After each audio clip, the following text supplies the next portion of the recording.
Finalmente chegou aquele momento que todos nós esperávamos, o lançamento da lista dos 12 livros que eu pretendo ler em 2022. Se este é o primeiro vídeo que você está assistindo do canal, seja muito bem-vindo, não deixe de fazer a sua inscrição. O canal já tem mais de 6 anos de história, há muito conteúdo produzido por aqui. Eu costumo publicar os vídeos aos sábados e domingos, sempre às 18 horas, e de vez em quando também às quartas-feiras, sempre às 18 horas. Além do YouTube, eu estou sempre presente no Instagram, cujo link estará aqui embaixo. O meu perfil é o Lucas Cafre. Eu registro as minhas leituras no Scoob, também o perfil Lucas Cafre aqui embaixo. E escrevo sobre os livros que eu leio no meu blog. O blog é um espaço em que eu me aprofundo nas leituras e em que eu elaboro melhor essas minhas experiências. Portanto, não deixe de conferir. Além das 12 leituras que eu proponho agora para fazer com vocês ao longo do ano, a 13ª leitura também é certo que vai acontecer. Falo dos contos completos do Cortázar. Está rolando aqui no canal uma leitura coletiva desse calhamaço que vocês veem aqui. Vou deixar na descrição do vídeo o link para o vídeo em que eu explico como esse projeto vai funcionar. De todo modo, eu já adianto que todos os vídeos do projeto ficarão salvos numa playlist própria e, portanto, não importa quando você chegue a ele, você poderá começá-lo a qualquer tempo. Mas eu convido você a começar desde o começo, que é 22 de janeiro, quando nós leremos o primeiro livro integrante do primeiro volume desses contos completos do Cortázar. Pois então, feitos esses esclarecimentos, porque eu sei que muita gente nova sempre chega nesses vídeos de leituras para o próximo ano, eu vou começar com as minhas escolhas. Foi muito difícil fazer essas escolhas, eu levei em conta muitas variáveis, eu não vou explicitar elas aqui, vocês vão perceber provavelmente as variáveis que eu levei em consideração.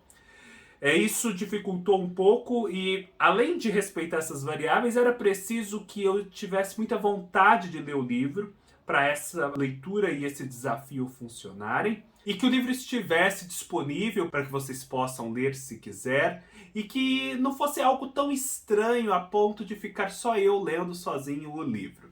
Acho que consegui chegar a um resultado satisfatório. O primeiro livro que fez parte dessa lista desde o começo é um presente que eu recebi do meu amigo Volney Fernandes, queridíssimo. Vou deixar o link para o Instagram dele, que é fabuloso, aqui na descrição do vídeo. Antes do Baile Verde, da Lígia Fagundes Telles. Essa coletânea de contos da Lígia, que é muito bem falada. Os leitores da Lígia são quase que uma unanimidade em torno do destaque que esse livro tem em toda a obra dela. Eu já li da Lígia outros livros, inclusive uma coletânea de contos que eu amei, todos os contos, chamada Um Coração Ardente. E é, portanto, com muita expectativa que eu chego ao Antes do Baile Verde. A Lígia tem muito daqueles contos, né, em que ela retrata o cotidiano, mas ela dá um enfoque a certos elementos estranhos e perturbadores que mexem muito com o leitor. Eu acredito que é o que eu vou encontrar aqui em Antes do Baile Verde. Os links para todos os livros, se vocês quiserem comprar e colaborar com o canal na Amazon, estarão aqui embaixo também. Eu deixo o aviso para vocês. O segundo livro também tem um quê de soturno, de estranheza que o livro da Lígia tem.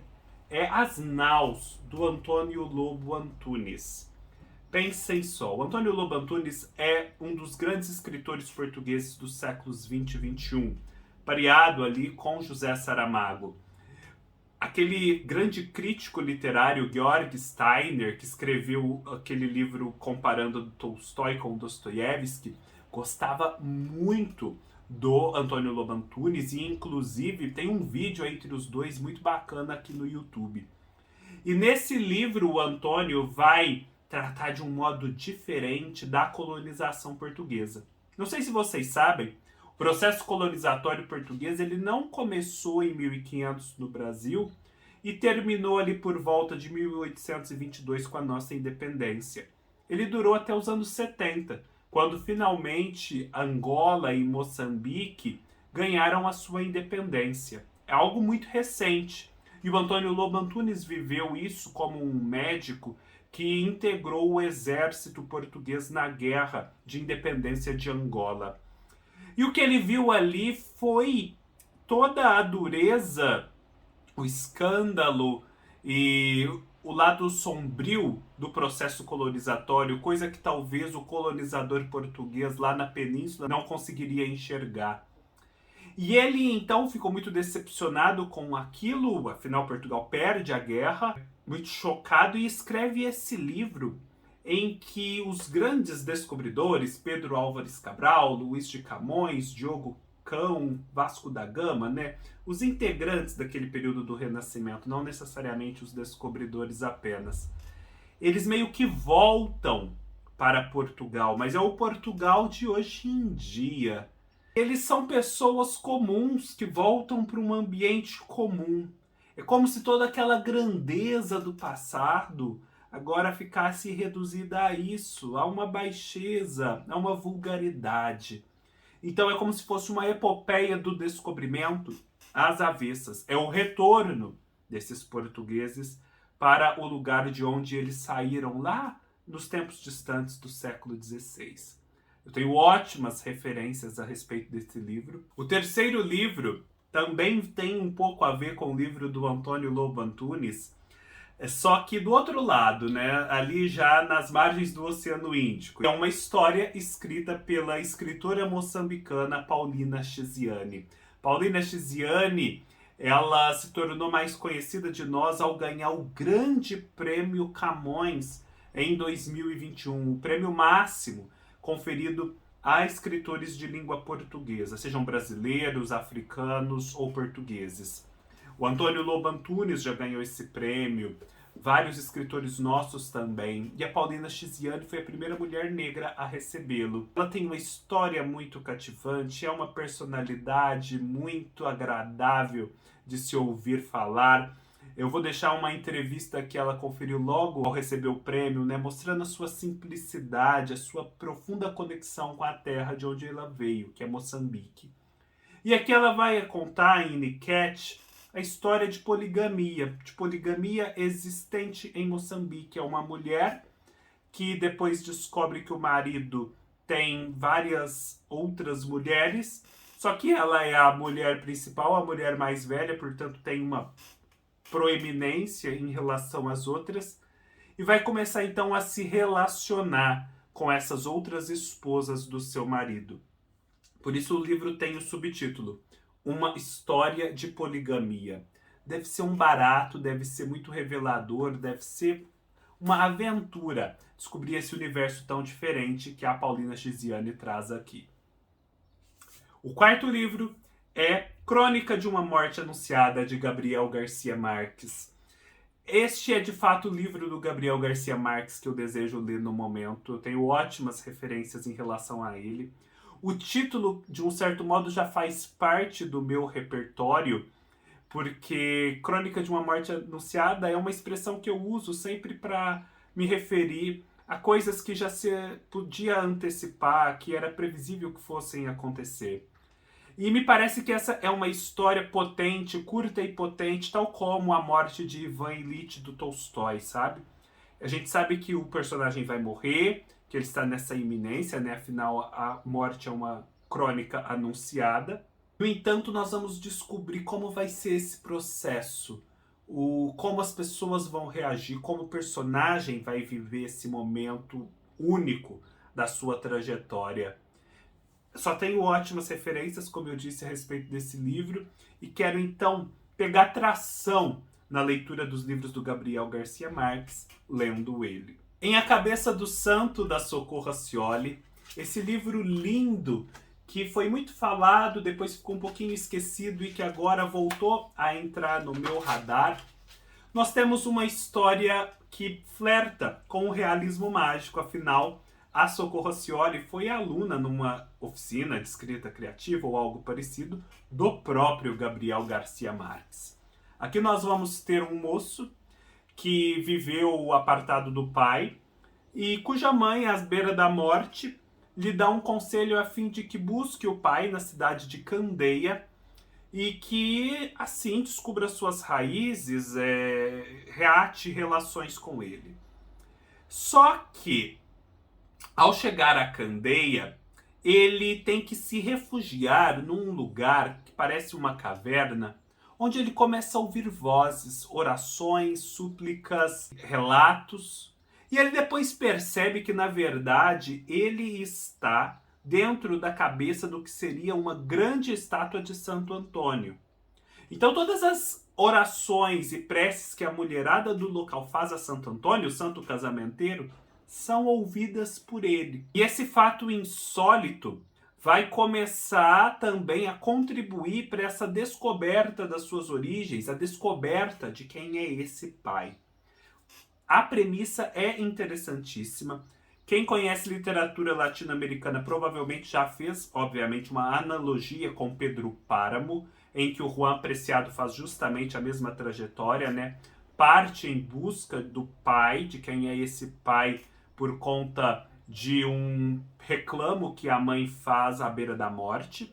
Só que o livro da Socorro Racioli, pelo visto, vai muito além da mera transposição dos motivos do Juan Rulfo para o cenário brasileiro. Ele avança e depois cria uma história completamente nova, que parece ser muito engraçada, muito exuberante e muito reveladora daquelas realidades nordestinas. Agora eu trago um livro de um escritor britânico que viveu boa parte da vida nos Estados Unidos.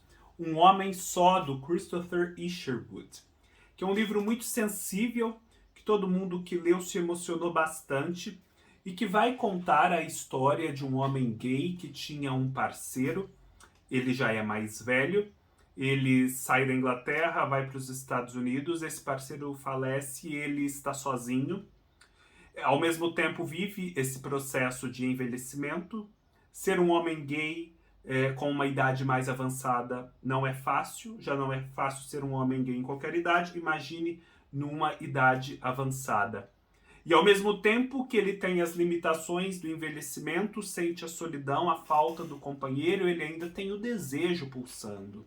Ele vai para a Califórnia, sai da Inglaterra, vai para a Califórnia. E a Califórnia é um lugar do sol, é um lugar dos corpos exuberantes em exposição, é um lugar do desejo, da pulsão erótica. Então, esse livro vai tratar disso, né?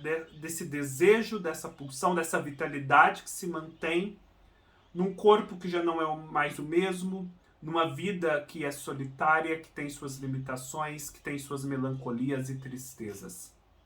Essa história foi depois levada aos cinemas pelo diretor e também estilista de moda Tom Ford em 2009. E eu estou muito curioso para conhecer. Ainda nos Estados Unidos, nós temos Seus Olhos Viam Deus, de Zora Neale Hurston. Este é um livro recentemente publicado no Brasil, mas não foi escrito recentemente, muito pelo contrário. Ele foi escrito em 1937, num contexto em que os negros norte-americanos fervilhavam em cultura no chamado movimento de renascença do Harlem. Só que, quando ele foi publicado em 1937, ele não teve uma boa recepção pelos expoentes desse movimento. Afinal, ele trazia traços muito diferentes do que se considerava boa literatura para aquele movimento. Então a Zora Neale Hurston passou por muito tempo negligenciada e esquecida. Até que ali por volta dos anos 60 e 70, principalmente as mulheres, os estudos feministas, passaram a descobri-la e a valorizá-la. E ela se tornou um best-seller e um clássico incontornável dos Estados Unidos. Porque aqui ela vai contar a história de uma mulher negra que busca se autorrealizar. É a busca da autorrealização de uma mulher, de sua independência, de sua liberdade, de sua possibilidade de amar e viver o seu amor. Então, ela é uma história política, ela é uma história de liberdade, mas ela não é explicitamente política, explicitamente uma denúncia. Por isso ela foi tão mal vista num momento em que isso era muito prezado pelo movimento de renascença do Harlem. Todos dizem que é uma história belíssima, eu ganhei este livro de um amigo e que também se emocionou bastante com ela. Estou muito curioso para ler. Seus olhos viam Deus, de Zora Neale Hurston. Uma outra mulher negra, só que num contexto um pouco diferente, que sai da Nigéria e vai para a Inglaterra, é a protagonista e, de um certo modo, alter ego, a nigeriana Bushi Emecheta, cidadã de segunda classe.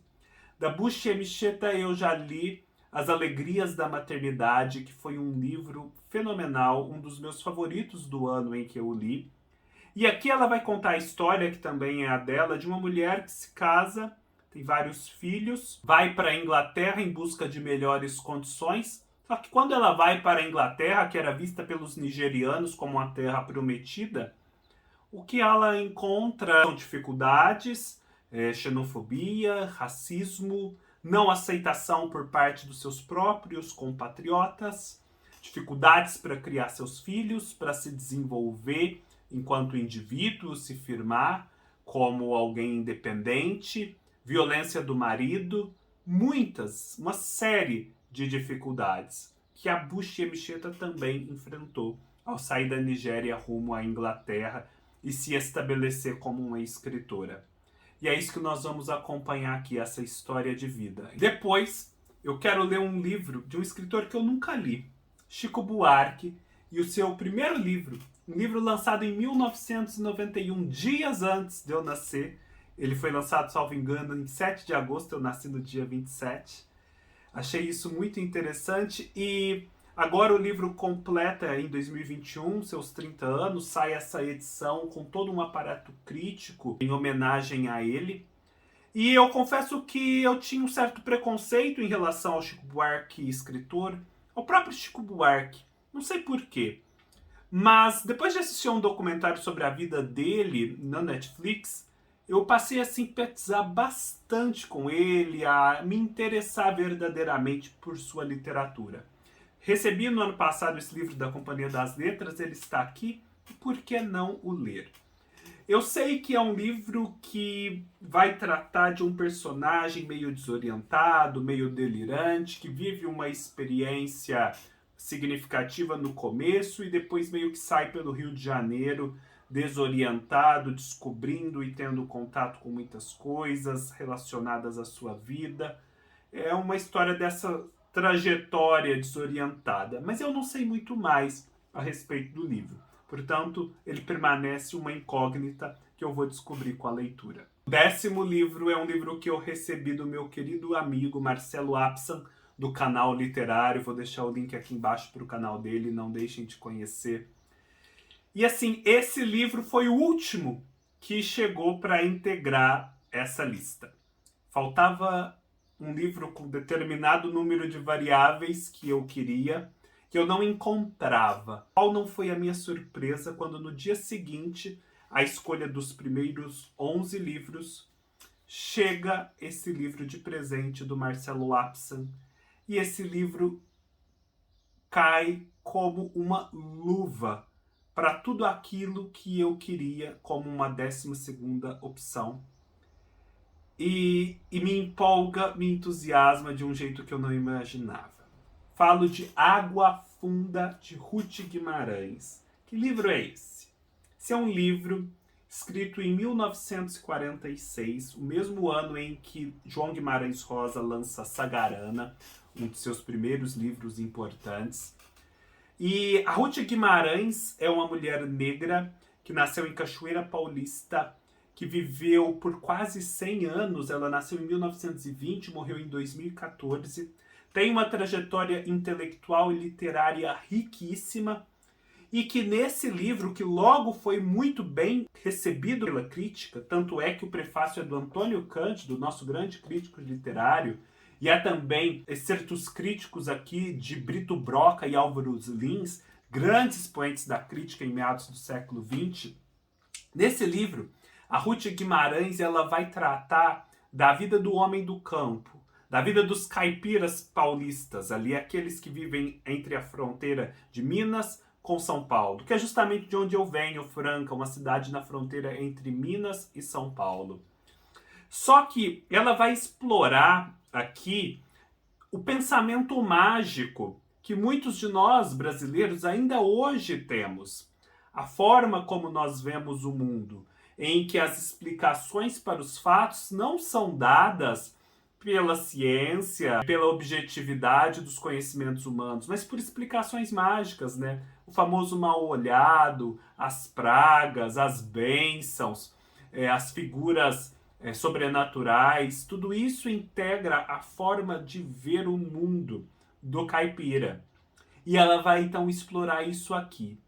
As referências que eu tenho a esse livro são muito positivas. Lendo o prefácio e todo o material crítico que a Editora 34 traz nessa recente edição, fiquei ainda mais empolgado. E então ele chegou em muito boa hora. Mais uma vez, muito obrigado, Marcelo. O 11º livro é de um escritor que eu nunca li. E que esse vai ser um desafio porque eu tenho uma certa indiferença em relação a ele. Quando ouço falar sobre sua obra, fico interessado a ponto de parar e escutar. Mas nunca me empolgo o suficiente para, a partir dali, pegar um livro dele e efetivamente ler. Falo então do Jorge Luiz Borges e do seu O Aleph. Só no ano passado eu comprei o meu primeiro livro do Borges, que é justamente esse, e ainda é o único. E é uma incógnita para mim o que eu vou achar. Eu sei que ele é um escritor mais cerebral, metalinguístico, erudito.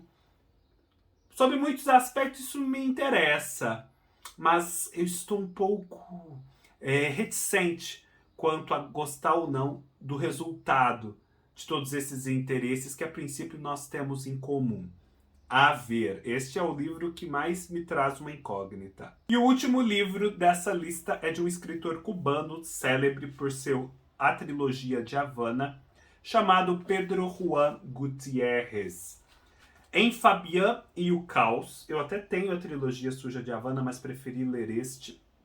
Nós temos dois sujeitos muito diferentes. Nós temos o Pedro Juan, que é um cara todo sedutor, todo hedonista, que quer viver a vida como se não houvesse amanhã. E nós temos o Fabián, que é um jovem homossexual, pianista, todo certinho, que tem toda uma visão e uma forma de viver a vida mais introspectiva. Eles se cruzam, aparentemente não tem nada em comum, depois se separam. Só que mais tarde, com vários desdobramentos ali do regime de Fidel Castro sobre Cuba, eles vão ter que voltar a se encontrar, porque cada um a seu modo, eles não agradavam aquele regime político. Vai ser um livro bem bacana, me parece que a escrita do Pedro Juan Gutiérrez é bem visceral, é bem crua, sabe? E bem viva ao mesmo tempo. E é uma oportunidade também de conhecer um pouco mais sobre Cuba, sobre o regime cubano, sobre as vidas que ali se desenvolvem. É isso, pessoal. Espero que vocês tenham gostado dessa lista, que se animem a ler todos os livros que eu mostrei aqui. Deixem nos comentários se pretendem fazê-lo, se já leram, o que acharam de cada um desses títulos. Me acompanhem. Para todos esses livros, eu garanto, haverá um vídeo aqui no canal ao longo do ano. Espero ler mais ou menos um livro por mês, mas essa sequência não é rígida. Se eu me empolgar, eu leio os 12 de uma vez e em poucos meses a gente já dá conta da lista. Se inscrevam no canal, sigam-me nas minhas outras redes sociais, o Instagram e o Scooby, todos os links estarão aqui embaixo. Leiam-me no meu blog, comprem através dos links da Amazon e colaborem com o canal, essa colaboração é super importante. E nos vemos numa próxima oportunidade. Até mais!